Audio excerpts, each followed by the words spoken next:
Welcome to the 2021 edition of a few of my favorite art things. I might have gone a little overboard this time, but once I start a list, I just want to keep going. These are items I've either acquired this year or ones I've just learned to appreciate a lot more.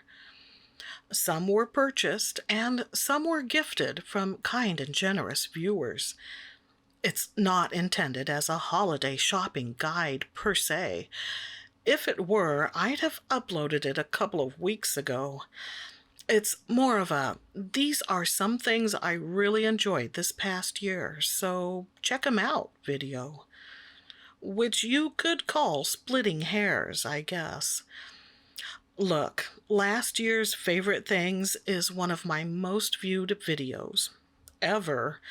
So, of course, I'm going to try and repeat that success. As usual, links to featured items and mentioned websites can be found in either the description or the corner of the screen. Be aware that I'm in Western Washington State, USA, so availability and pricing in my area might not match yours. The Hanamula Collection Cold-Pressed Watercolor Pad. I haven't put this through any rigorous stress tests, but it's performed really well for what I've been doing. Nothing against Arch's brand paper. I think it's great. In fact, I currently have 2 or 3 Arch's pads in my stash. And while this is very similar to Arch's Cold Pressed, I've been impressed with how pleasurable this Hanamula collection is to work with. Since this 9x12 pad is the only size I have in this brand, it doesn't get used for every project. Plus, I like to switch things up from time to time, but it's become one of my top go-tos for sure. I hope you can get an idea of the texture there. Here's a piece I did earlier this year. If it wasn't noticeable before, maybe the texture will show better here. The white spots are splatters of bleed-proof white medium, in case that wasn't clear. It's not a feature of this paper. I don't know, would that be really sucky or really cool? There is one downside for me, and that's the price. When I purchased mine back in April 2021, it was on sale for a reasonable $15.99 on the Blick Art Supplies website. As of the time of this recording, it's $24.99 on Blick and $25.72 on Amazon. Yeah, I intend to wait for a better deal, preferably under $20, before purchasing any more. Fortunately, I have enough papers to work with for now, including other brands such as Fluid 100, Fabriano, and Shizen. So I can be patient. Azo Green Watercolor by M. Graham.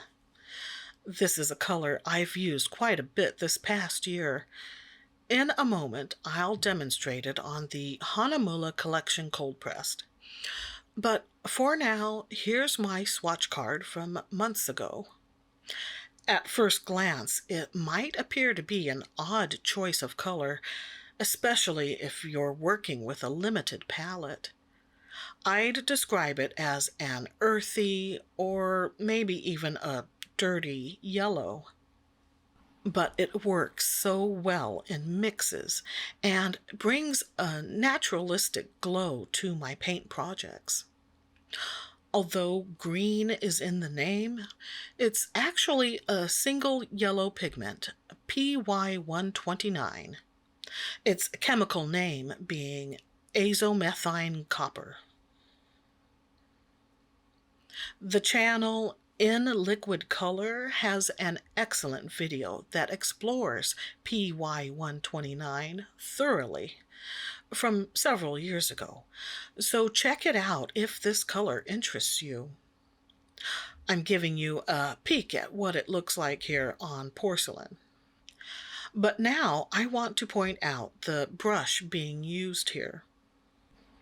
It's the Princeton Neptune size 4 quill, another of my favorite art things. Yeah, this has gotten a lot of use, so much that I've put 2 other sizes on my wish list. The synthetic bristles simulate squirrel hairs, making it a very thirsty brush. It's great for covering large areas with quick swaths or washes. Now, there's also what's called a mop, which is another type of fat-bellied brush. As I understand it, they mostly serve the same purpose, but mops have a regular metal ferrule rather than the wire bounding that's associated with quills. And if you want to get nitpicky, you're likely to find a slightly better point on a quill over a mop. Regardless, I think the terminology isn't as important as understanding what your tools do and how to use them.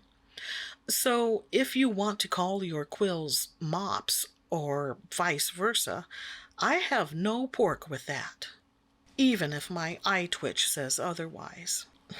I mean, if you really want to get me het up, just start talking about brush size numbering systems and their inconsistencies between styles and brands. The Elegant Writer by Speedball. You'll get a demonstration of what this does in a moment.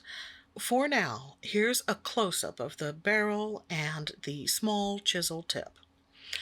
There are other tip sizes, which is fine, but you'll want to stick with the black ink for the full effect. You can see the piece I made using this on hot-pressed watercolor paper in a previous video. Here, I just used my Hanamula collection cold-pressed test sheet. But if you want to see some attractive examples of elegant writer sketches, take a look at artist J.C. Little's sketchbook on her social media accounts under the name The Animated Woman. The portrait of her dog Chuck is one of my favorites. Links are in the description. There are 2 doodles. The first is supposed to be a haute couture model. Unfortunately, I messed up on framing and focus, so I went ahead with a second doodle of a tree. The magic happens when you re-wet the black ink, activating its chromographic qualities. This is a water brush. I don't often use them, but in this instance, it was the right tool for the job, since it did exactly what I wanted it to. And if I ever throw together a travel art bag, I'd definitely include a water brush or 2. Lifting some of the re-wetted ink results in more of the pink coming through. I don't have any light fast information, so I would be cautious. Maybe even perform some UV tests if you're thinking of displaying your work. Still, it's fun to play with and kind of addictive. By the way, it's thanks to the helpful viewers who give advice and tips in the comments that these videos are as informative as they are. Otherwise, there'd be a lot more fumbling.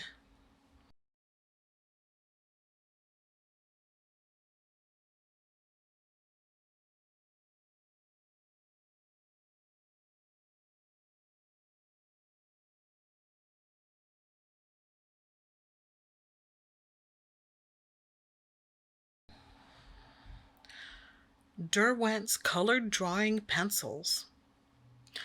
I don't do much in the way of colored pencil pieces, but I like to use them with other mediums to add details or highlights. And these are so nice because they're soft and I really like the subdued colors. I understand they show nicely on toned paper, which I don't have, and black paper, which I do have, but I didn't think to demonstrate it for some reason. My bad. But I did pull out a recent watercolor painting to show how I like to use them. Before paint ever hit the paper, I had sketched the layout with Solway blue. Then, after painting, I used Chinese white to add highlights. Some other brands of colored pencils came into limited play as well, but I really like how the white stands out enough without being a distraction. Because my next best option would have been bleed-proof white, and that would not have looked right for this piece. I believe these specific colors come in the 24 pencil set, but there are also a 12 and a 6 pencil set available. Although it looks like the 6 pencil option doesn't include a storage tin. Boo!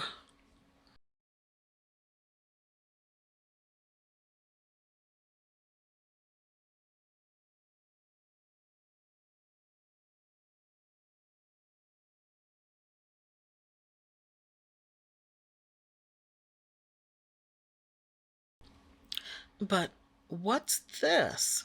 A pencil drawer? Why, yes. It's one of 4 in my Meaden art storage chest. Another of my favorite art things. But this is the only part you get to see here because I couldn't be bothered to move everything I keep on top of it just to get it into frame. Hey, I've run out of studio treats, and my wrists are all weak from lack of Snickers. Besides, a thorough examination of the item can be seen in its own video from September, as well as the initial unboxing video from January. Be aware there are similar items from other names, such as Creative Mark and U.S. Art Supply. Meaden isn't the only dog in town. Wait, is it the only dog in town or the only game in town? See, that's what happens when there isn't enough nougaty goodness in your diet. You get limp wrists and mixed idioms. The glass dip pen came in a gift set with the name Wu Yu Shu Tang on the box. But there are so many options available from different sellers, and much of what I've seen is reasonably priced between $10 and $20. This particular box was listed as a deluxe gift box because it included several accessories, such as inks. Although the colors of the inks are a bit bright for my taste, I had no complaints with the set, and I've used the pen multiple times with pleasing results. For example, here's a piece I created with a watercolor background and a pen and ink drawing over it. I've also used it for writing on collage spreads. The grooves near the tip act as a feed system for the ink. You might be wondering, but Irene, it's glass and it looks delicate. Won't it break? Well, it's held up fine so far. I mean, I take reasonable precautions, but it's not simply pretty to look at. I actually use it for both writing and drawing, which makes me think whoever makes these must know what they're doing. And that's a relief, because I don't have time for another hobby like glassworking. Derwent's Graphitant Pocket Paint Set. There's something very appealing about the paints in this little box. Whether it's the similarity to watercolors, the unique graphite sheen, the select muted shades, or the convenient portability, it even comes with its own water brush. Of course, all of that together makes it a fantastic choice for travel kits and mobile arting in general. I've mentioned before that I don't do plein air, but in my armchair traveler dreams, this little pocket box is tucked into my imaginary art satchel. And since I'm dreaming, I'll shove a ham and cheese sandwich and a bottle of Riesling in there too. What? They complement each other. Magello's Mission Gold Pure Pigment Set. I have a number of watercolor brands in my collection, even several that I would rate higher than this brand. But I can't not include this set in this year's favorite art things list because I've been having a lot of fun playing with it. And to see what I mean, all you gotta do is check out my Magello Journal video series, where I swatch, mix, and paint with these beautiful single pigment colors. It's probably the best use I've put a sketchbook to. This item is currently listed at $134 on Amazon. But get this, it's 34 tubes, and those tubes are 15 milliliters, which makes the per tube price about $4. In my opinion, that's a cool deal, especially when I recall spending $7 or $8 on 5 milliliter tubes of Winsor & Newton, which explains why I don't have many Winsor & Newton paints. You might be wondering, but Irene, what sort of palette would I even put them in? Easy. The Magello Fusion 33 plastic palette with removable trays. All you do is toss the one tube you'll never use, in my case it was white, and you've got the exact number of wells for your 33 color palette. Look, I'm sort of kidding here. Yeah, it's an investment. Heck, it was the most I've spent on any single art supply. So I recommend splitting the cost with an art buddy or two. Those tubes are large enough to create several palettes after all. So there you have it. Thank you for watching. A big welcome to new viewers, and much gratitude to returning ones. Your continued support has made this year even better than the last. Extra thanks to those who've contributed to the channel through donated supplies via the post and through donated funds via the Inkworks Ko-fi page. That's right. After months of trying to come up with a clever way to slip that Ko-fi thing in, I just tossed it on the table with the Arby's coupons and the gas bill. Snickers deprivation, I tell you. I'm happy to share this year's edition of a few of my favorite art things. It started off all, oh, this isn't a shopping guide. Then, after you let your guard down, it slapped you with the hard sell at the end. Hey, I learned a thing or two from decades in retail, such as when opening a box with a utility knife, slice away from yourself. And always write your name on your lunch sack. Until next time, remember that making lists is a useful organizing tool and not necessarily indicative of a personality disorder. Just saying. And stay artsy, my friends.